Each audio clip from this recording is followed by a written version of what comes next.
UKLO 1 year masters. No IELTS required up to 5 years visa. High visa success rate. ఎప్పుడు non controversial దేంట్లోనూ దూరవు, ప్రశాంతంగా అందరితో చాలా ప్రేమగా కలిసిపోయి ఉంటావు. అటువంటిది ఈ ఈ రాజకీయాల్లోకి ఎందుకు వచ్చావు? మా మూవీ ఆర్టిస్ట్ అసోసియేషన్లో ఎందుకు దూరావు నువ్వు? అంటే మూవీ ఆర్టిస్ట్ అసోసియేషన్ రాజకీయాలు కాదు అనుకుని దాంట్లోకి వెళ్ళాను నేను. తిరిగి వెళ్ళావు. ఎందుకంటే బిగినింగ్లో మురళీమోహన్ గారు ఉన్నప్పుడు కానీ, మోహన్ బాబు గారు ఉన్నప్పుడు కానీ, తర్వాత నాగార్జున గారు వాళ్ళ దాంట్లో నేను అప్పుడు ఉన్నాను, అప్పుడు చేశాను.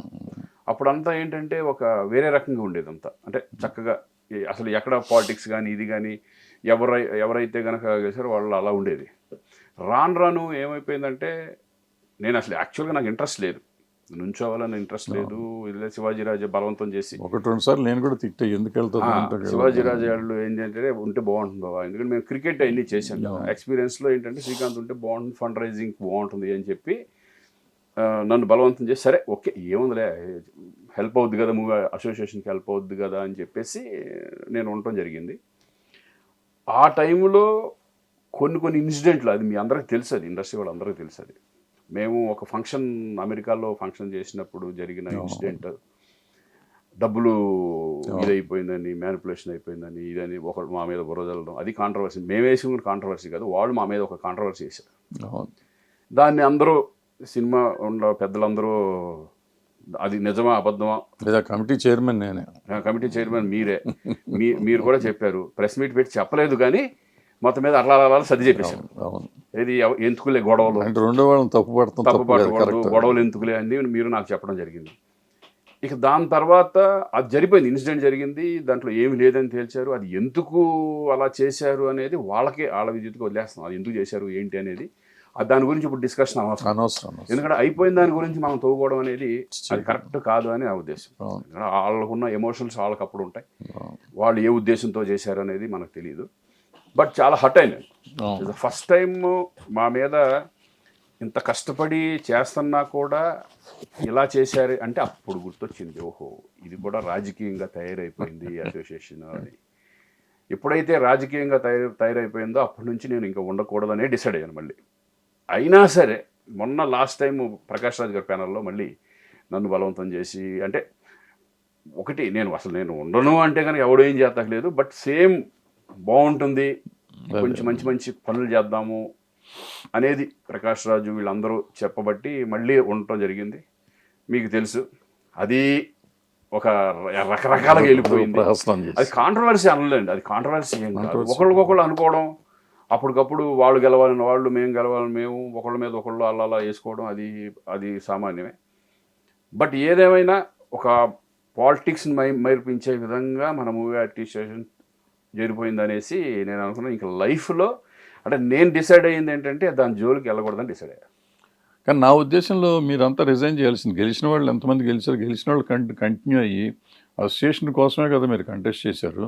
ఇటు గెలిచిన వాళ్ళు అటు గెలిచారు, అటు గెలిచిన వాళ్ళు అటు గెలిచారు, కలిసి కంటిన్యూ ఎందుకు చేయలేకపోయారు మధ్యలో? దీనికి రీజన్ చెప్తాను. అంతకుముందు సేమ్ ఇలాగే జరిగింది, కొంతమంది ఇటు కొంతమంది అటు. నరేష్ గారు అయినప్పుడు తర్వాత ఇక్కడ శివాజీరాజు ప్యానల్లో గెలిచిన వాళ్ళు వాళ్ళు అయ్యారు. అక్కడ ఏమీ వర్క్ జరగకపోతే ఏం చేశారు, వీళ్ళు ఉండబట్టి మేము చేయలేకపోయాం, వీళ్ళు మాకు ప్రతిదానికి అడ్డుపడుతున్నారు అని చెప్పేసి చెప్పడం జరిగింది. వాళ్ళు చేయకపోగా ఆపోజిట్ మీద అబాండాలు వేశారు, వీళ్ళ మూలన మేము చేయలేకపోతున్నాం అని. ఆ ఉద్దేశంతో ఈసారి ఏం చేసామంటే సరే ఓకే ఒక పని చేయండి, మొత్తం మీరే ఎవరెవరైతే మీ టీం ఉందో మీ టీంని పెట్టుకొని మీరు చేయండి. ఎందుకంటే రేపు పొద్దున ఏమైనా జరిగింది అనుకోండి మళ్ళీ మా మీద వేసే ఇది ఉంటుంది. ఓన్లీ దట్ ఆ ఉద్దేశంతోనే ఏం చేసామంటే ఇక్కడ పదవుల కోసం రాలేదు కదండి, ఇక్కడ మెంబర్స్ వీటి కోసం మేము రాలా. మేము అందరూ గెలిచిన వాళ్ళు అందరం ఒకటి అనుకుని వద్దు ఇది మళ్ళీ గొడవలు ఇంకా కంటిన్యూ అవుతూనే ఉంటుంది, ఇది ఇక్కడతో స్టాప్ అవుతుంది ఇది అని చెప్పి ఒకరోజు కూర్చొని మా మీటింగ్ పెట్టుకుని అందరం రిజైన్ చేసేసి వాళ్ళకి అబ్జెప్పేసి మీకు అడ్డు కూడా రాం, అసలు మీరు ఏం చేస్తున్నా చేయకపోయి మేము అడగం, ఎందుకంటే మాకు సంబంధం లేదు ఇంకా అని చెప్పేసి బయటకు వచ్చేసాం. కానీ నాకు తెలిసిన శ్రీకాంత్ అజాత్ శత్రువు, వాడికి ఏ రకమైన కాంట్రవర్సీలోకి వెళ్ళడు, దేనికి వెళ్ళడు కదా. ఈ వర్గం అనేది ఎందుకు వచ్చింది? మేము వెళ్ళిపోతాం అనటం కాకుండా అందరినీ కలుపుతానికి ఎందుకు శ్రీకాంత్ ట్రై చేయలేదు? అందరినీ కలుపుతానికి అది చెప్తాను కదా, పాలిటిక్స్లో మీకు సాధ్యం అవుతుందా? అదే శ్రీకాంత్ అని నేను నమ్మాను. నాకు తెలిసిన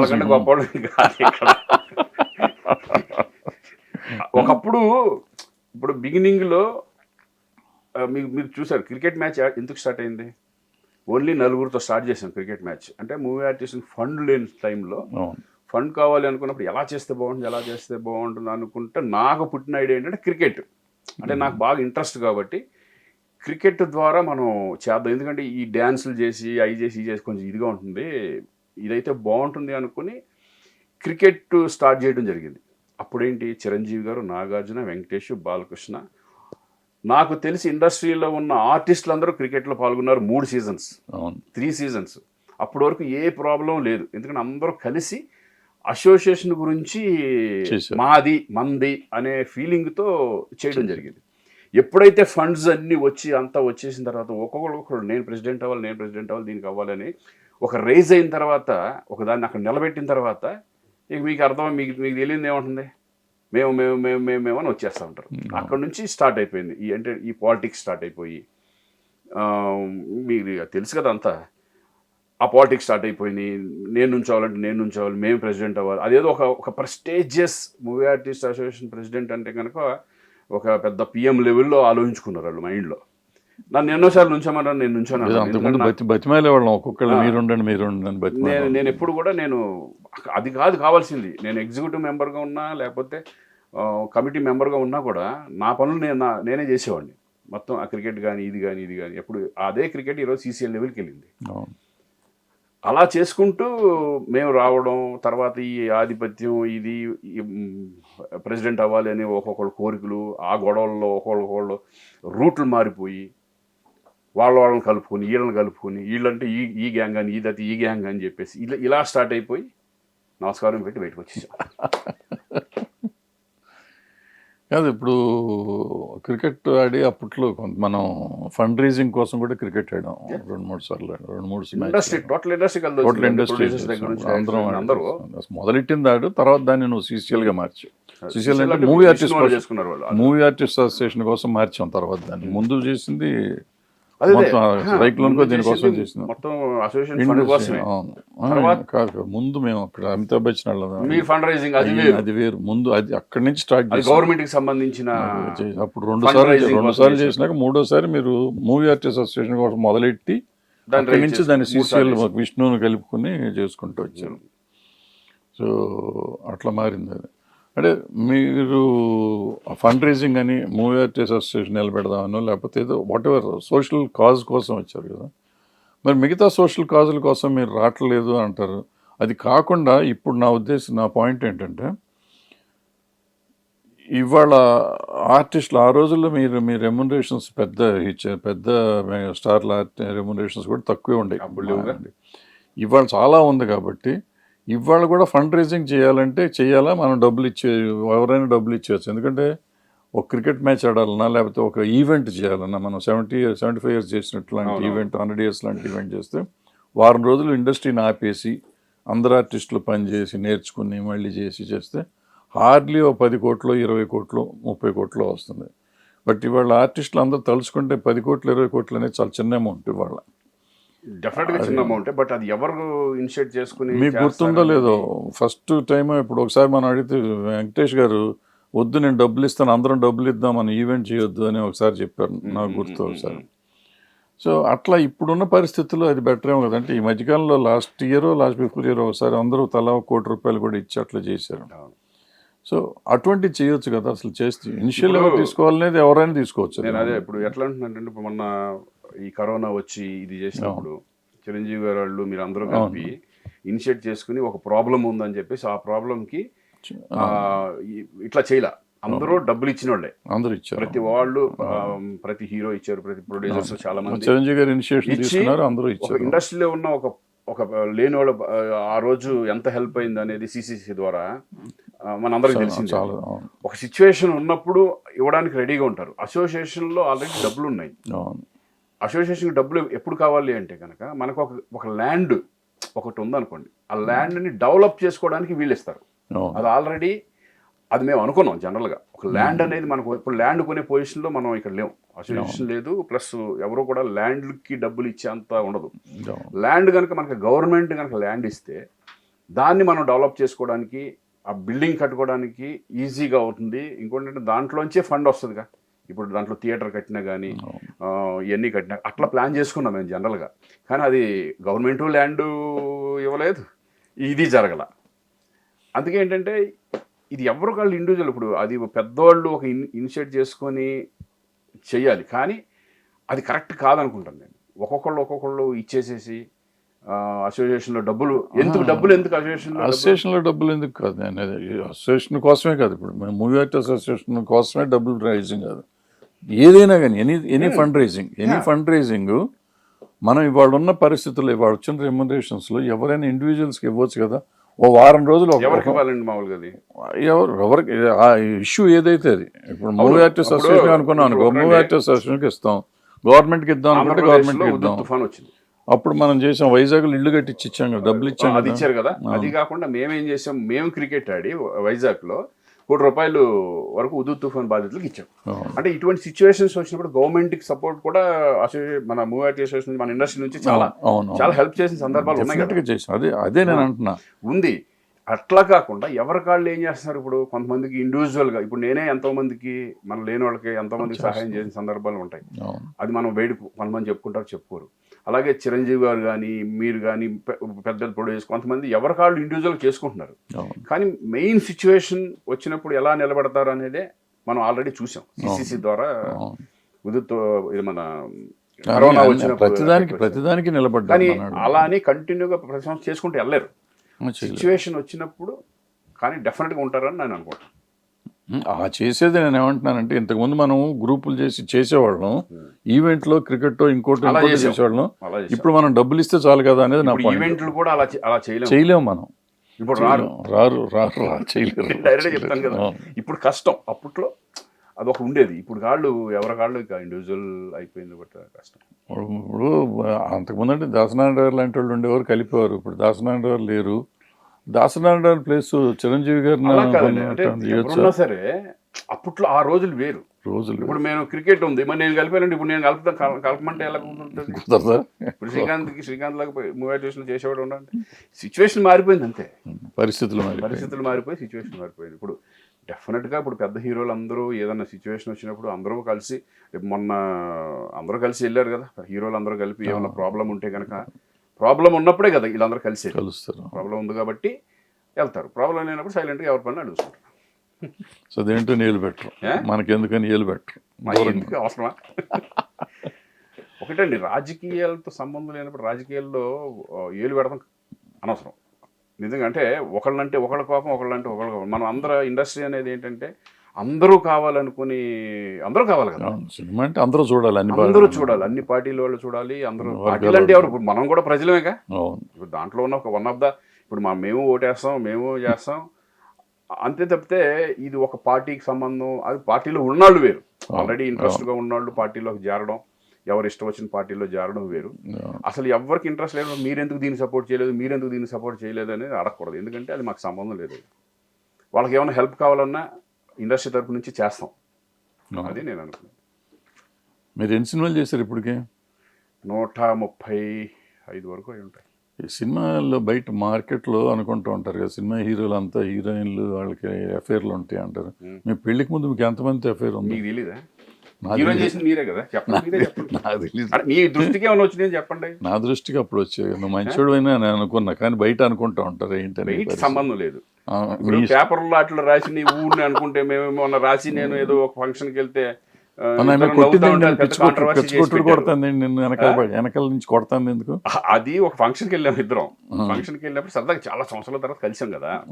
కలిసిన తర్వాత దాంట్లో ఒక హీరోయిన్ మమ్మల్ని చాలా ఒక పెద్దవాళ్ళు ముసలోళ్ళ రాసి అమ్మ మనం చూసి అప్పుడు అమ్మని చేసి ఇచ్చారు. ఇలా నవ్వుకుని రాసి అమ్మ అన్న నేను కూడా అనేవాడికి కొట్టింది. అంటే ఒక సరదా, అది ఫన్ ఈవెంట్. అది ఆ కాంట్రవర్సీలు అనేది మీకే తెలుసు కదా, ఏమైనా ఉన్నాయో చెప్పండి మీరు. నాకు తెలిసిన ఓకే చెప్పేవాడిని, నిన్ను అడగటం లేదా అమ్మాయికి చెప్పటం చేసేవాడిని కదా, నాకు తెలియదు. అదే ఏముంటుంది. ఇప్పుడు ఇన్ని సినిమాల్లో ఏమో ఆ స్ట్రగులే మన లైఫ్కి హ్యాపీగా ఉన్నాను అనిపిస్తుంది. కష్టపడి డే అండ్ నైట్లు షూటింగ్లో ఆ ధ్యాసలో లేకపోవడం ఏమో మనకు తెలియదు. అది ఇంతమంది ఇన్ని సినిమాలు చేసావు కదా, ఏ హీరోయిన్తో నీకు కంఫర్టబుల్గా ఉండేది చేసావు? కంఫర్టబుల్ ఇప్పుడు హీరోయిన్తో అని కానీ సైడ్ ఆర్టిస్టులు అందరితో కంఫర్టబుల్లే. నాకు సౌందర్య అంటే వాళ్ళు సౌందర్యతో ఏంటంటే పర్ఫార్మెన్స్ లెవెల్స్ ఒక సరదాగా హోమ్లీగా తనతో చాలా కంఫర్ట్గా ఫీల్ అయ్యండి. అలాగే ఉమా కానీ వీళ్ళందరూ పర్ఫార్మెన్స్ బాగా చేసేవాళ్ళతో ఏంటంటే తగ్గఫోరుగా ఉంటుంది. మిగతాదంతా ఇంక సరదా హాయ్ బాయ్ సరదాగా అందరూ బాగానే ఉంటారు, అందరూ బాగానే చేస్తారు, అందరితో బాగానే ప్రాబ్లం లేదు. మన ఇంటికి కూడా వస్తూ ఉంటారు కదా అందరూ, ఏదైనా ఫంక్షన్లు ఉంటే అందరిని పిలుస్తూ ఉంటాం, ఒక ఫ్యామిలీ లాగా ఉంటుంది ఇప్పుడు. మంచి పిల్లకాయలే. బయట మార్కెట్లో మాలాంటి పని లేని వాళ్ళు ఏదో వాగుతూ ఉంటారు కానీ ఇంకా అది అది అది కామన్ అయిపోయింది కదండి ఇప్పుడు. ఇప్పుడు ఇప్పుడు మమ్మల్నే మొన్న విడాకులు ఇప్పించేశారు నాతోను ఉమాతో. అదొకటి అయిపోయిందా? మరి తెలియదు మీకు, అది పెద్ద గొడవ అయింది అది. అంటే చాలా ఇద్దరు విడాకులు అయిపోయింది మొత్తం అంతా ఇద్దరికి అని చెప్పి ఇద్దరు మేము ఎక్కడికి వెళ్తున్నాం, అరుణాచలం వెళ్తున్నాం. వెళ్ళే టైంలో ఈ న్యూస్లు మెసేజ్ వచ్చింది, మెసేజ్లు ఏంటి టీవీల్లో గీవీల్లో మొత్తం ఇది పెట్టేశారు కదా, విడిపోయారు విడిపోయారు అది అని పెట్టేస్తే అప్పుడు ప్రభువు ఫోన్ చేసి ఒరే ఏమో చూడరా బాబు మీ ఇద్దరు నవ్వుకొని చూపించి అప్పుడు ప్రభు ఏం చేశాడు, ఖండించాడు మొత్తం అంతా ఇదంతా ఫేక్ న్యూస్ అని. ఇటువంటివన్నీ ఇంకా వస్తా ఉన్నాయి. ఇంకా ఇప్పుడు మొత్తం అన్ని భాషల్లో చేస్తున్నట్టున్నావు. ఈ ఈ మలయాళం నీకు కన్నడం నీకు వచ్చు కాబట్టి అక్కడే వచ్చావు కాబట్టి తమిళ్ మేనేజ్ చేస్తా. తమిళ్ ఎట్లా మేనేజ్ చేస్తావు? తమిళ్ అక్కడ ఉన్నాను కదా, 2 years ఉన్నాను. ప్లస్ ఇంకోటి అంటే ఇంట్లో ఉమా వాళ్ళు మదరు ఫాదరు వీళ్ళు వచ్చినాక తమిళ్ నేర్చుకున్నావు. ఫ్లూయెంట్ రాకపోయినా ఐ కెన్ మేనేజ్ కొంచెం కొంచెంగా. ఇది మరి మలయాళం అట్ట నోరు తిరుగుతుంది. మలయాళం ప్రాంప్టింగే అయినా కానీ తిరగాలి అంటే కదా. దాంట్లో ఏంటంటే లక్కీగా ఏంటంటే తమిళ్ డైలాగులు మిక్స్ అయి ఉంటుంది. తమిళియన్ లాగా పెట్టారంట, అంటే ఆ భాష తెలిసిందిలాగా. దాంతో కొంచెం సేవ్ అయ్యాం. కానీ మలయాళం చాలా కష్టం, చాలా కష్టం. టంగ్ ట్విస్టర్ అది ఏదో ఉంటుంది అది, అవి మనకు అసలు రావు. ఉమా వాళ్ళు బాగా మాడతారు కానీ మనం నేర్చుకోలేదు అది. కానీ ఏదన్నా సరే ప్రాంప్టింగ్ ఉంటే ఈజీగా చెప్పేయచ్చు. ప్రాంప్టింగ్ నాకు ప్రాంప్టింగ్ బాగా అలవాటు కాబట్టి ఏ లాంగ్వేజ్ అయినా మనకు అది భయం ఉండదు. అన్ని భాషలు చేసాం, మరి హిందీ కూడా చేసేస్తావు, పని అయిపోతుంది. మొత్తం భారత భాషలు చేసినాడు. తెలుగే హిందీలోకి వెళ్తున్నాయి, అన్ని వెళ్ళిపోయినాయి సినిమాలు. డైరెక్ట్ హిందీ ఫిల్మ్ మనం చేయలేదు కానీ డైరెక్ట్ ఒకటి చేసేస్తే డబ్బింగ్ ఫిల్మ్స్ చాలా సినిమాలు డబ్బింగ్ అవుతున్నాయి. ఇప్పుడు పాన్ ఇండియా అయిపోయింది. ఇక్కడ హిందీ తెలుగు తమిళ అని లేకుండా అయిపోయింది. ఇప్పుడు పెరిగింది, మన తెలుగు ఇండస్ట్రీ బాగా పెరిగిపోయింది ఇప్పుడు. సో ఇంక ఎవరు దాన్ని చూపి హిందీ చేయలేదే అనేది ఎవరికి వాళ్ళే వచ్చి ఇక్కడ చేస్తున్నారు. అయినా చేస్తే పోయేది అట్లా అనుకుంటే అన్ని భాషలు చేస్తున్నాం కదా, డబ్బింగ్ అన్ని భాషలు అవకాశం వస్తే డెఫినెట్ మంచిగా వస్తే చేయకుండా ఎందుకు. ఇప్పుడు సినిమా అన్నారు కదా ఆ ఉద్యమం చూద్దాం అయిపోతుంది. సినిమా యాక్టర్ కాకపోతే పోలీస్ ఆఫీసర్ అవుతాను. పోలీస్ ఆఫీసర్ ఎట్టగా అవ్వలేదు కానీ పోలీస్ ఆఫీసర్గా చాలా వేషాలు వేసావు కదా. నీకు దాంట్లో నచ్చిన సినిమా ఏది? ఫస్ట్ సినిమాలో వేసావు. ఏ సినిమా? పోలీస్ దీంట్లో మన వేటగాడు చేశాను. సింహగర్జనలో కూడా పోలీస్ ఆఫీసర్ కృష్ణరాజు గారు నేను. నచ్చిన పోలీస్ ఆఫీసర్ క్యారెక్టర్ అది ఈ సినిమాలు? చాలా సినిమాలు చేసావు కదా.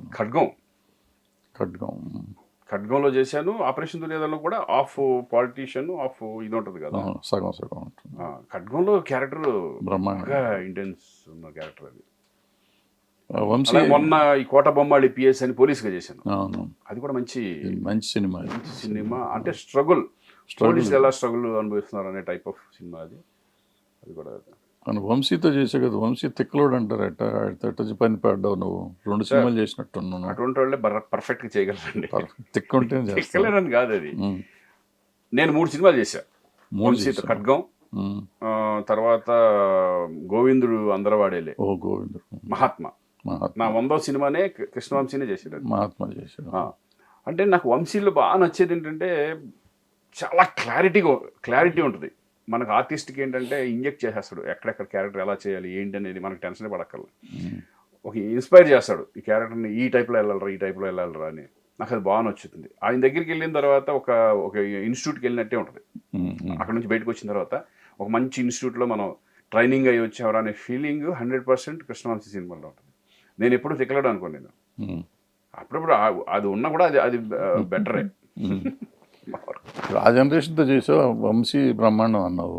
ఇప్పుడు ఈ జనరేషన్ కొత్త వాళ్ళతో చాలా మందితో చేస్తున్నావు, కొత్త అదర్ లాంగ్వేజెస్ కూడా చేస్తున్నావు కదా. ఇవాళ డైరెక్టర్స్లో నీకు కంఫర్ట్ కాదు అంటే ఇప్పుడు అట్లా చేసినాడు. ఇప్పుడు మనకు పేరు ఉన్నప్పుడు పెద్ద డైరెక్టర్స్ రాజమౌళి గారితో వాళ్ళతో ఎవరితో నేను చేయలేదు ఇంకా. బట్ వాళ్ళు సినిమా లెవెల్స్ని ఇప్పుడున్న యంగ్ జనరేషన్ ఇప్పుడున్న డైరెక్టర్స్ అప్పుడున్న డైరెక్టర్స్ మనం ఎప్పుడూ ఉండేది ఫస్ట్ నుంచి కూడా డైరెక్టర్స్ అనేది దాశనారాయణ గారిని తీసుకున్నా, రాఘవేంద్ర గారిని తీసుకున్నా, వాళ్ళ రేంజ్లో వాళ్ళ ఇది హైలోనే ఉండేవి. ఎప్పుడు కూడా డైరెక్టర్స్ హైలో ఉండేవాళ్ళు. తర్వాత బాపు గారు, విశ్వనాథ్ గారు, వాళ్ళదొక సపరేట్ ట్రెండ్. అలాగే ఇప్పుడున్న రాజమౌళి గారు కానీ, త్రివిక్రమ్ గారు కానీ, వీళ్ళందరూ ఇప్పుడు సుకుమార్ కానీ, వీళ్ళ స్టైల్ ఆఫ్ మేకింగ్ చేంజ్ అయిపోయి ఇంటర్నేషనల్ లెవెల్కి వెళ్ళిపోయింది సినిమా. నిజంగా ఇప్పుడు చేయడమే ఇంత ఆడియన్స్ని మెప్పించడం అనేది ఈ టైంలో చాలా కష్టం. ఎందుకంటున్నానంటే ఇప్పుడు నెట్ఫ్లిక్స్లని, అమెజాన్లని, ఇంటర్నేషనల్ అన్నీ మన చేతి కింద వచ్చేసి మన ఇంట్లో కూర్చొని చూసేస్తున్నాం. ఎంత ఇక్కడ తీసినా కూడా ఆనవయ్యి.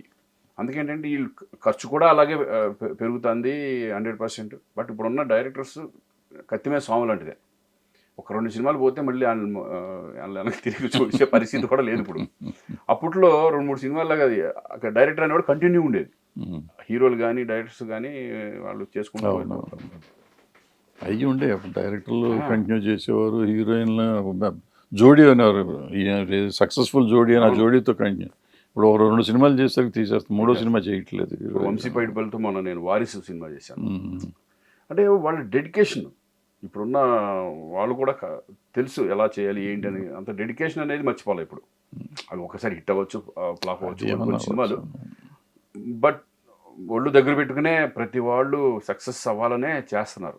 ఇప్పుడు మలయాళం సినిమా చేసాం, మలయాళం డైరెక్టర్ అనేది మలయాళం డైరెక్టర్ ఉన్నికృష్ణ. వాళ్ళకి మనకి ఏంటి డిఫరెన్స్, వర్కింగ్ స్టైల్లో అన్న డిఫరెన్స్ ఉందా? అంటే వాళ్ళు చాలా ఫాస్ట్, చాలా స్పీడ్గా చేసేస్తారు. ఏంటో తెలియదు అది. అంటే మనలాగా ఇప్పుడు ఈ ఫైట్స్ కానీ ఎక్కువ జనరల్గా ఎక్కువ ఉన్నా కూడా వాళ్ళు 2 రోజుల్లో ఫినిష్ చేసేస్తారు వాళ్ళు. మనం చిన్నప్పుడు అట్టగా చేసేవాళ్ళు, ఈ మధ్య చేయట్లేదు. కానీ వాళ్ళు చాలా, నేను అదే అనుకుంటున్నా, మన సినిమాలు చూస్తేనేమో 100, 200, 300 రోజులు వెళ్ళిపోతాయి. అదే మోహన్ లాల్ గారి సినిమా 50 రోజులు, 60 రోజుల్లో ఫినిష్ చేసేస్తున్నారు వాళ్ళు పెద్ద సినిమాలు. అంటే వాళ్ళు మరి అది ఎలా చెప్పాలి నాకు అర్థం అవుతుంది. బట్ అంటే అక్కడ వర్కింగ్ అవర్స్ వల్ల తేడా ఉంటుందా? ఇక్కడికి అక్కడికి వర్కింగ్ అవర్స్ ఏముంటుందండి దాని గురించి. వాళ్ళు మార్నింగ్ 7కి స్టార్ట్ చేస్తారు. మన 9కి స్టార్ట్ అవుతుంది. 7కి చేసేవాళ్ళు కూడా ఉన్నారు. ఇప్పుడు కృష్ణవంశీ మేమంతా 7 o'clock స్టార్ట్ చేసాం. ఆ రోజుల్లో మా అందరూ చేసేవాళ్ళు. మరి అయినా మరి ఆ సినిమా మన 101 రోజులు వెళ్ళి. బట్ ఒకటండి, తమిళ్ మలయాళంకి మన తెలుగుకి నేను అనుకునే డిఫరెన్స్ ఏంటంటే మనది హ్యూజ్ మార్కెట్ వైజ్ కానీ ఇది కానీ దానికంటే ఎక్కువే. మార్కెట్ ఎక్కువ, రిచ్నెస్ కూడా ఎక్కువ ఉంటుంది. వాళ్ళది రిచ్నెస్, వాళ్ళు లైఫ్ తీస్తారు, మోర్ దెన్ లైఫ్ చేస్తారు. అది తేడా. అందుకే ఏంటంటే ఇప్పుడు సీన్స్ ఉంటాయి, వాళ్ళు ఇంట్లో పెట్టిన సీన్స్ ఎక్కువ ఉంటాయి, టప లేపేస్తారు. మంది ఇల్లు చేయాలంటే ఇంటికి దాన్ని మేకప్ చేయడానికే, దాన్ని ఇది చేయడానికి మీకు టైం పడుతుంది. అంత కెమెరాస్ కానీ ఇది పెట్టుకుని ఇది చేయడానికి టైం పడుతుంది. వాళ్ళు చక్కగా 2-3 లైట్లు వేసి తీసి పడుతారు. కానీ మనకి అలా తీస్తే కుదరదు కదా. మనకు కుదరదనే కాదు, కుదురుతుంది. ఎందుకు కుదరదు? కుదురుతాయి కానీ అన్ని సినిమాలకు కుదరదు. ఇప్పుడు ఓ రేంజ్ ఆర్టిస్ట్ టెక్నీషియన్స్ ఉన్నారంటే జనం ఎక్స్పెక్ట్ చేస్తారు, దానికి కావాల్సిన తీయాలి. జనం ఎక్స్పెక్టేషన్స్ ఎక్కువ ఉంటాయి కాబట్టి అట్లా తీయాలి. ఇప్పుడు బలగం లాంటి సినిమా అంటే అట్టగే తీయాలి. బలగం లాంటి సినిమా బాహుబలి లాగా తీస్తే పోతుంది, అది పోతుంది కదా. ఇప్పుడు నేను ఇప్పుడు 2 సినిమాలు ఇప్పుడు పెద్ద సినిమాలు చేస్తాను కదా. గేమ్ చేంజర్ అనే దేవరా నాకు నిజంగా మతిపోతుంది. అసలు మనం కళ్ళలో కూడా ఊహించలేము ఆ జనాలు ఎట్లా, వీళ్ళు ఎలా చేస్తున్నారు, అసలు ప్రొడ్యూసర్ ఏంటి అంటే ఆ రేంజ్ స్టాండర్డ్స్ లెవెల్స్. ఒక్కో దానికి 1000 మంది 900 మంది జూనియర్ ఆర్టిస్టులు పెట్టుకుని అట్లా కనపడాలి గ్రాండ్. శంకర్ గారితో పని చేయటం ఎట్లా ఉంది? శంకర్ గారు సూపర్గా ఉంటుంది. అంటే శంకర్ గారి సినిమాలు చాలా చేశాను, బట్ రియల్గా చేసినప్పుడు చాలా శంకర్ సినిమా ఇంతకు ముందు చేశాను, చూశాను. సినిమా చూసాము. అందరికీ ఎవరైనా సరే ఆర్టిస్ట్గా శంకర్ గారి సినిమాలో ఒక సినిమాలో చేయాలని కోరుకుంటుంది కదా. అది నాకు అన్ఎక్స్పెక్టెడ్గా వాళ్ళందరికీ వాళ్ళు ఫోన్ చేసి నాకు వచ్చింది ఆ క్యారెక్టర్. చాలా మంచి క్యారెక్టర్. అది షాక్ అవుతారు. అది అంటే ఆ క్యారెక్టరైజేషన్ అది ఏంటి అని నేను రివీల్ చేయను కానీ, బట్ చాలా బాగుంటుంది క్యారెక్టర్. కానీ ఆయన వెరీ స్మూత్ గోయింగ్, హ్యాపీగా చక్కగా తనకు కావాల్సింది చెప్తారు, చేసుకుంటూ వెళ్ళిపోతారు. టైం టేకింగ్ అనేది కామన్, అది మనం పట్టించుకోకూడదు. పేషెన్స్ కావాలి మన అందరికీ. ఇప్పుడు ఈ తెలుగు సినిమా హీరోలు ఇప్పుడు ఒకప్పుడైతే మీరు అన్ని సినిమాలు చేసేవారు, ఇప్పుడు ఆల్మోస్ట్ అందరు హీరోలతో చేస్తున్నారు కదా. విలన్గా కానీ, బ్రదర్గా కానీ, సపోర్టింగ్గా కానీ. ఇప్పుడు ఎవరితో కంఫర్టబుల్గా ఉంటుంది? వాళ్ళు మీతో వాళ్ళందరూ మీతో కంఫర్టబుల్ అని మీతో చేస్తున్నారు. అవును, అసలు ఏ గ్రూపు లేదు కాబట్టి మీరు ఏ గ్రూపు కాబట్టి కంఫర్టబుల్ లేకపోతే మనం పట్టించుకోండి జనరల్ గా. అతను ఎవరు హీరో, మనం వెళ్తాము సరదాగా, వాళ్ళు రెస్పెక్ట్ గా. ఇప్పుడు చిన్నోళ్ళు అయితే ఒక మిడిల్, నాకంటే కొంచెం జూనియర్స్, నా రెస్పెక్ట్ అనేది 100% ఉంటుంది. అది ఎప్పుడు కూడా నేను ఫీల్ అవ్వాల ఇదేంటి మనం ఇక్కడ చేయడం ఏంటి అనేది. కానీ అందరితో కంఫర్టే, వాళ్ళు రెస్పెక్ట్ గానే ఉంటారు అంతా. ఎందుకంటే మేము ఉన్నప్పుడు మిగతా ఆర్టిస్టులు అందరూ, ఇప్పుడు కోట గారు కానీ వీళ్ళందరినీ ఎంత రెస్పెక్ట్గా ఉంటుంది, ఒక ఫ్యామిలీ లాగానే ఉంటుంది. సినిమా 1-2 రోజులు, ఫస్ట్ 2 రోజులు తప్పితే మిగతా స్టార్ట్ అయినప్పుడల్లా ఒక మళ్ళీ ఫ్యామిలీ లాగా అయిపోతాం. Comfortable everybody. రోషన్ సినిమాలు ఏంటి పరిస్థితి? రోషన్ ఇదిగో వైజయంతి మార్చి నుంచి స్టార్ట్ అవుతుంది. ఇప్పుడు పుష్ప స్టార్ట్ అయింది, మోహన్ లాల్ రోషన్ది పాన్ ఇండియా అది. బట్ అదేంటంటే ఒక అదే టైప్ ఆఫ్ సబ్జెక్ట్ అనమాట, తండ్రి కొడుకుల మీదే ఉంటుంది అది. బట్ దాని తర్వాత మెయిన్ మనకి వైజయంతి స్టార్ట్ అవుతుంది స్వప్న సినిమా మీద. ఇప్పుడు ఆయన సినిమాలు ఆయన చేయనిస్తున్నావు, నువ్వే కథ అంటాం. నేను వాడు మనకంటే ముదిరిపోయి 2 వాళ్ళు మనం చెప్పింది అయితే మన వరకే ఉంటారు, అక్కడ మన లెవెల్లోనే ఉంటారు.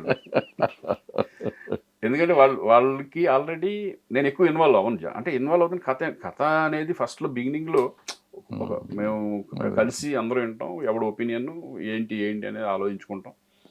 ఇది వద్దు, ఇట్లా కాదులే. అసలు ముందు కంగారు పడిపోయి పరిగెత్తుకెళ్ళి మనం చేయాల్సిన అవసరం కూడా లేదు. నీట్గా మంచి సబ్జెక్టు చక్కగా ఫస్ట్ ఒక 2-3 సినిమాలు మనం ఒక పేరు రావాలి. ఇంకా చిన్న ఏజే కదా, మెచ్యూరిటీ లెవెల్స్ కూడా పెరగాలి. ఇప్పుడు పెళ్లి సందడి చేసిన దానికి ఇప్పుడుకి చాలా చేంజెస్ వచ్చేసింది. అదే కంటిన్యూగా చేసుకుంటూ వెళ్ళిపోండి, ఈ వాడికి కనపడేవాడు. అది ఎక్స్పీరియన్స్లో చెప్తాను. అందుకేనంటే వాళ్ళు కూడా, రోషన్ కూడా ఏంటంటే ఆడు ఫిల్మ్ ఇన్స్టిట్యూట్ నుంచి, లీ శాస్బ్యాగ్ నుంచి వచ్చినాడు. అసిస్టెంట్ డైరెక్టర్గా ఒక హిందీ ఫిలిం కంటిన్యూగా దబాంగ్ 3 చేసినాడు. వాడు చిన్నప్పటి నుంచి ఇండస్ట్రీలో ఉన్నాడు కాబట్టి, ఇండస్ట్రీ సినిమాలు చూస్తున్నాడు కాబట్టి వాడికి ఒక ఆలోచన, ఇట్లా చేస్తే బాగుంటుంది, ఇలా ఉంటే బాగుంటుంది అనేది వాడికి ఆలోచన బట్టి వెళ్తున్నాం. ఇప్పుడు రోషన్ ఇంట్రెస్ట్, నీ ఇంట్రెస్ట్ సినిమాలోకి రావటం? వాడంటే ఫస్ట్ అసలు ఇంట్రెస్ట్ లేదు వాడికి. మనల్ని వచ్చి నిర్మలా కాన్వెంట్ అడిగారు, నాగార్జున గారిది. జీకే వచ్చి నిర్మలా కాన్వెంట్ అసలు ఇప్పుడు వద్దు, చదువు ఎడ్యుకేషన్ అయిపోయి అది ఇది అని చెప్పి. అప్పుడు క్రికెట్ మీద ఉండేది వాడికి. క్రికెట్ వెళ్ళి స్టేట్ లెవెల్ అండర్ బీకి నేను క్రికెటర్ని చేయాలని యాక్చువల్గా నా కోరిక. హీరో అనేది తర్వాత సంగతి, ముందు క్రికెటర్ చేయాలని. ఎప్పుడైతే నిర్మలా కాన్వెంట్ ఫినిష్ చేసి వచ్చాడో వీడి సినిమాల మీద ఇంట్రెస్ట్ పెరిగింది. 12th అయిపోయిన తర్వాత ప్రైవేట్గా కట్టుకొని నేను అక్కడికి వెళ్ళిపోతాను అన్నాడు. అది ఇప్పుడు నేను చెప్తే లీసెన్స్ బ్యాక్ అనేది మనకు తెలియదు. వాడన్నీ సెట్ చేసుకొని నేను అక్కడికి వెళ్ళి నేను అక్కడ చదువుతాను అని. సరే, అన్నీ ఆడు ఇంట్రెస్ట్ ప్రకారమే వెళ్ళిపోయింది. దాని తర్వాత వాడికి ఇంట్రెస్ట్ వచ్చింది బాగా. ఇక ఎవరు ఆఫ్ చేయలేం ఇంకా దాన్ని. అసిస్టెంట్ డైరెక్టర్ అవుతాను, ఒక సినిమా ఎక్స్పీరియన్స్ కావాలి అన్నది కూడా రోషన్, మనం చెప్పలా. సో త్వరలో శ్రీకాంత్ కొడుకు పోయి రోషన్ తండ్రి అవుతావు అయితే హ్యాపీ. అదే కావాలని కోరుకుంటాం ప్రతిదీ. కానీ ఎంతైనా కృష్ణ గారే మహేష్ బాబు గారే కదా. అలాగే రోషన్ శ్రీకాంత్ అనేది ఒక పేజీ ఉంటుందిగా, ఒక పేజీ ఉంటుంది ఇండస్ట్రీలో. 130 సినిమాలు చేసినప్పుడు పేజీ ఉండకుండా ఉంటుందా? ఉంటుంది 100% ఉంటుంది. ఇప్పుడు ఏమేమి సినిమాలు చేస్తున్నావు కొత్త అంటే ఇప్పుడు దేవరా, ఎన్టీఆర్తో దేవరా చేస్తున్నాను. That is beautiful characterisation, plus సినిమానే అసలు వేరే లెవెల్, వేరే ప్రపంచానికి తీసుకెళ్తున్నట్టు ఉంటుంది నా ఎక్స్పెక్టేషన్స్లో. అంటే ఆ విజువల్ కానీ ఇది కానీ చాలా సముద్రం మీదగా జరిగే ఇది కానీ ఇవన్నీ అదొకటి చేస్తున్నాను. అలాగే గేమ్ చేంజరు శంకర్ గారి మన రామ్ చరణ్ సినిమాలో కూడా చాలా మంచి క్యారెక్టర్ చేస్తున్నాను. ఈ 2 మెయిన్. మనం మొన్న కోటబొమ్మడి రిలీజ్ అయింది. అది కాకుండా ఇప్పుడు నెక్స్ట్ ఇదొకటి చేయబోతున్నాను, మన ప్రసాద్ గారిది భాస్కర్, అదే మన బొమ్మరిల్ భాస్కర్ది అదొకటి చేయబోతున్నాను. అది అంటే ఈక్వల్ ఆల్మోస్ట్ అట్లా ఉంటుంది క్యారెక్టరైజేషన్. అలాగే అది కాకుండా నేను ఇంకొక 2 సినిమాలు హీరోగా అంటే డ్యాన్సులు గీన్సులు లేకుండా మన కోటబొమ్మడి లాగా 2 చేయబోతున్నా. ఈ నెక్స్ట్ ఇయర్ ఆల్మోస్ట్ హాఫ్ వరకు ఈ సినిమాలు ఉంటాయి మొత్తం. ఎన్టీఆర్తో దేవర చేస్తున్నాను కదా. ఎన్టీఆర్ అంటే నాకు గుర్తున్నంత క్రికెట్ మ్యాచ్లు అప్పట్లో నేను కూడా ఉండేవాడిని కదా, మనం ఇక్కడ కూర్చొని. ఎన్టీఆర్ కూడా వచ్చాడు, బాబాయ్ అనేవాడు. అప్పుడు ఎన్టీఆర్ లాగానే ఉన్నాడు, ఎన్టీఆర్ మారాడు. ఇప్పటికీ గోలా కేకలు, బాబాయ్ అది ఇది కానీ సరదా కానీ ఇప్పటికీ అదే చేస్తాను ఉన్నాడు. సెటిల్డ్ వచ్చింది. కొంచెం పెద్దరికం వచ్చింది. వచ్చింది కానీ మామూలు ఫీలింగ్ ఆ రెస్పెక్ట్ కానీ చక్కగా ఆప్యాయతతో పలకరించడం కానీ బాబాయ్ నేను మా ఇంట్లో నుంచి కోడి ఈ టైప్ ఉంటాయి చూడండి. ఈజ్ వెరీ మెచ్యూర్డ్ అండి వీళ్ళంతా. ఇప్పుడు ఉన్న జనరేషన్ నిజంగా రామ్ చరణ్ కానీ ఎన్టీఆర్ కానీ వీళ్ళందరితో చేశాను కాబట్టి నాకు ఇప్పుడు తెలుస్తుంది. సో వాళ్ళ వర్త్ అంతే, వాళ్ళు ఆ రేంజ్కి వెళ్ళారు, ఆ వర్త్ వాళ్ళు నిలబెట్టుకుంటూ వెళ్తున్నారు. జనరేషన్ అంతా అట్టగా ఉంది. డెఫినెట్గా వాళ్ళంతా చక్కగా అల్లు అర్జున్ కానీ హ్యూమన్ అన్ని వాల్యూస్ వాళ్ళకు ఉన్నాయి. ఫ్యామిలీని చక్కగా చూసుకోవడం, ఒక ఫ్రెండ్స్ని కానీ ఇది కానీ సినిమాలో టైమింగ్స్ కానీ అల్లు అర్జున్తో కూడా చేశాడు కదా. అల్లు అర్జున్ అంతే, వాళ్ళ డెడికేషన్ అంత డెడికేటెడ్గా ఉంటాడంటే సూపర్. అసలు క్యారెక్టరైజేషన్ అలా పట్టుకుని తీసుకెళ్ళిపోతాడు, చాలా సూపర్. అసలు అంటే ఈ జనరేషన్ అలా ఉన్నారు. రేపు పొద్దున్న రోషన్ వీళ్ళంతా వాళ్ళు ఎంత కష్టపడకపోతే వాళ్ళు పైకి వెళ్ళలేరు. ఇంత మహేష్తో చేయలేదు కదా. మహేష్ గారితో చేయలేదు, మహేష్తో చేయలేదు, ప్రభాస్ కానీ ప్రభాస్తో కూడా చూద్దాం ఫ్యూచర్. ఇప్పుడే స్టార్ట్ అయింది అది, అందరితో చేయాలని కోరిక. చూద్దాం వచ్చినప్పుడు. వీళ్ళంతా అయిపోయారు, చిరంజీవి గారు వీళ్ళంతా, చిరంజీవి గారు, నాగార్జున, వెంకటేష్, బాలకృష్ణ గారు అందరూ అయిపోయారు. చేశారు. నాగేశ్వర గారితో, మళ్ళీ రామారావు గారితో చేయలేకపోయానండి. అది అప్పటికి అయిపోయింది, ఆయన అప్పటికి లేరుగా అప్పుడు ఇండస్ట్రీలో. నేను వచ్చేపాటికి ఆయన లాస్ట్ సినిమాలు పౌరాణికాలు చేశారు. అదొక్కటే లోపల అదొక్కటే మన రామారావు గారితో చేయలేకపోయాను, ఇది అయిపోయింది. కానీ దానికి బదులు రామరాజ్యంలో చేసే ఒక లక్ష్మణ్ చేశారు కదా, ఆయనతో చేసినట్టు అట్లీస్ట్ బాలకృష్ణ గారితో చేశాం కదా, ఆ ఫీలింగ్ అట్లీస్ట్ అట్లా. పౌరాణికం బాలకృష్ణ గారితో చేయటం కదా, పౌరాణికంలో లక్ష్మణుడిగా చేయడం. లాస్ట్ బట్ నాట్ లీస్ట్, మనం మొన్న కలిసాం ఈ 30 years of 1/2. సో 30 సంవత్సరాల తర్వాత మనం కలుస్తున్నాం. అంటే అన్ని సంవత్సరాల తర్వాత అందరం, ఒక ప్రొడ్యూసర్, ఒక డైరెక్టరు, ఇద్దరు హీరోలు 30 సంవత్సరాల తర్వాత ఒక ఫంక్షన్ లాగా చేసుకోవడం అనేది ఆ రోజుల్లోకి నిజంగా వెళ్ళిపోయాం మేమైతే కనుక. ఇన్ని 30 సంవత్సరాలు ఇండస్ట్రీలో ఈరోజు గెంటుకుంటూ వచ్చి అన్ని కష్టాలు, నష్టాలు, సుఖాలు, సంతోషాలు అన్నీ మనం చూసుకుంటూ ఇన్ని సంవత్సరాలు అంత కలవడం మాత్రం సూపర్గా ఉందండి. అందరూ అదే ఎనర్జీగా మళ్ళీ తీతే కూడా మళ్ళీ చేయొచ్చు, మంచిది అయితే సేఫ్ భలేగా ఉంది. అసలు ట్రైలర్ చూస్తుంటే అసలు అది కొత్తగా డైలాగ్స్ కానీ సూర్యకాంతం గారు అసలు లైఫ్లో మేము అసలు సూర్యకాంతం గారితో కానీ నగేష్ గారితో చేస్తామని కళ్ళ కూడా అనుకోలే. వాళ్ళు సెట్లో ఎంత బ్యూటిఫుల్గా, ఎంత చక్కగా, ఒక రెస్పెక్ట్గా వాళ్ళు కూడా మాతో కలిసిపోయి, వాళ్ళు ఆర్టిస్టులు ఎటువంటి ఆర్టిస్టులు అనేది మనకు తెలుసు ఆల్రెడీ. కానీ వాళ్ళ పంచెస్ కానీ వాళ్ళ టైమింగ్స్ కానీ అప్పట్లోనే మేము అందరం అనుకునేవాళ్ళం కదా, ఈ లెవెల్కి అసలు ఎవరు మేము వెళ్ళగలమా అంత. నగేష్ గారు అయితే పంచులేసి ఆయన ఓన్గా కూడా పంచులేసేవారు. Super experience. మీరు చెప్పండి, కళ్యాణం ఎంత బాగుంది. చాలా చాలా ఆనందంగా. 30 సంవత్సరాలు ఎవరు చేయలేదు నాకు తెలిసి. అంటే చేస్తూ ఉంటారు, బట్ ఇలా కలవడం 30 సంవత్సరాల నుంచి కలవటం అది మనకు 10 సంవత్సరాలు 15 సంవత్సరాలు చేస్తారు. బట్ ఏంటంటే నాకు అంత ముందు వాళ్ళు కొంతమంది ఉండొచ్చు, కొంతమంది ఉండకపోవచ్చు. ముందు ఆత్మీయంగా ఉంది, దానికి పబ్లిసిటీ కోసం కాదు కానీ ఊరికే ఏదో చాలా మంచి మీడియా కూడా అట్లాగే వచ్చారు. అంటే అందరూ ఆ టైంలో ఉన్న వాళ్ళు అందరూ వచ్చారు, కవరేజ్ చేస్తారు కోసం కాదు, కలుస్తానికి వచ్చారు. నాకు బాగుంటుంది అది చాలా పరిణామం. ఎందుకంటే ఇట్లా కలుపుతూ ఉంటే ఏముంటుందంటే మనకి మళ్ళీ యంగ్, మనం మనసులో కూడా ఒక యంగ్ ఫీలింగ్ వచ్చేస్తూ ఉంటుంది. మళ్ళీ ఆ రోజులు గుర్తుపెట్టుకోవడం, ఆ హుషారు అనేది బాగుంటుంది. ఆ ఊహని పెళ్లి చేసుకున్నప్పుడు మీ ఇంట్లో ఒప్పించకుండా చేసుకున్నావా, నీ అంతటి నువ్వు చేసేసుకున్నావు? మీరేమనుకుంటున్నారు? అది కూడా మీరున్నారు. అంతే కదా, ప్రతి దాంట్లో అన్నిటికీ నువ్వు ఉన్నావు అంటే సరే మీరు అడిగారు కాబట్టి చెప్తా. కానీ ఏ క్వశ్చన్ అడిగినా ఆ క్వశ్చన్ వెనకాల మీరు ఉంటారు అనేది మీకు తెలుసు నాకు. అది వాళ్ళు ఒప్పించుకున్నానా మొత్తం తెలుసు. కానీ చెప్పాలి కాబట్టి చెప్తున్నా, పబ్లిక్ కోసం. ఇంట్లో మా అమ్మ నాన్నలు ఒప్పుకున్నారు, వాళ్ళ అమ్మ నాన్నలు ఒప్పుకున్నారు కాబట్టి ఇది లవ్ కమ్ అరేంజ్డ్ మ్యారేజ్ గా అయిపోయింది. అది అసలు ప్రాబ్లమే లేదు. అంటే జనరల్గా ఇంట్లో వాళ్ళు కూడా ఏంటంటే అబ్జెక్షన్ పెట్టే మా మెంటాలిటీస్ తెలుసు కాబట్టి వాళ్ళు అబ్జెక్షన్ ఎప్పుడు పెట్టాల. శ్రీకాంత్ ఆలోచించేది ఏదో కరెక్ట్గా చేస్తాడు అనే పద్ధతిలోనే వాళ్ళు ఆలోచించారు. ఇక నాన్న సంగతి మీకు తెలుసు కదా, నాన్న సంగతి వాళ్ళు మా మీదే వదిలేస్తారు. నీ ఇష్టం రా, ఏమైనా తేడా వస్తే నువ్వే పోతావు, మేము జీవితాంతం ఉండలేం కదా మీతో పాటు అనే ఈ టైప్లో ఉంటుంది. అది ఎందుకంటే మనం కూడా ఆ రెస్పాన్సిబిలిటీగా ఇప్పుడు చూడండి హ్యాపీ ఫ్యామిలీ అంటే రాంగ్ స్టెప్ వేయలేదు అనేది మాకు ఆ ఫీలింగ్ ఉంటుంది. వాళ్ళకి ఉంది, వాళ్ళ అమ్మా నాన్నలు మా దగ్గరే ఉంటారు, మా అమ్మ నాన్నలు మా దగ్గరే ఉంటారు, ఇంతకంటే కావాల్సింది ఏముంది. మోస్ట్ హ్యాపీ వాళ్ళు. సో మా అమ్మాయిని, మా కూతురు నువ్వు బాగా చూసుకుంటున్నావు, అందుకని క్షమించాను తెలుసు నేను. కదా చూసుకుంటున్నాను లేదా అని. చూసుకుంటున్నా కాబట్టి క్షమించాను నిన్ను. ఎప్పుడైనా కంప్లైంట్ ఇచ్చిందా? ఇవ్వలా.